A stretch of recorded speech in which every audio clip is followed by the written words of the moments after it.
రాయలసీమను ప్రపంచానికే నెంబర్ 1 ఉద్యాన హబ్గా మార్చబోతున్నట్లు ముఖ్యమంత్రి చంద్రబాబు ప్రకటించారు.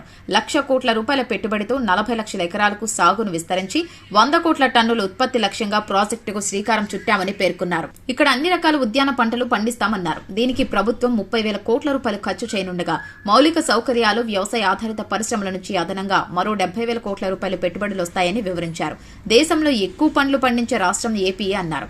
రాయలసీమలో 20 లక్షల ఎకరాల్లో ఉద్యాన పంటలతో 400 మిలియన్ టన్నుల పండ్లు, కూరగాయలు ఉత్పత్తి అవుతున్నాయి. దీన్ని రాబోయే రోజుల్లో రెట్టింపు చేస్తామన్నారు.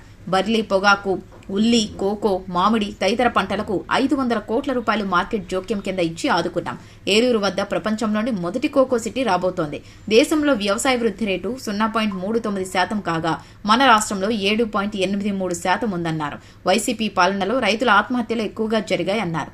మృతుల కుటుంబాలకు కూటమి ప్రభుత్వం వచ్చాక 5.67 కోట్ల రూపాయలు బకాయిలు చెల్లించామన్నారు. అమెరికా సుంకాల తగ్గింపు వల్ల మన ఆక్వా రంగం కోలుకుందన్నారు. దేశంలోని చేపల ఉత్పత్తులు 29%, రొయ్యల ఉత్పత్తులు 75% ఏపీలోనే ఉందన్నారు సీఎం చంద్రబాబు నాయుడు.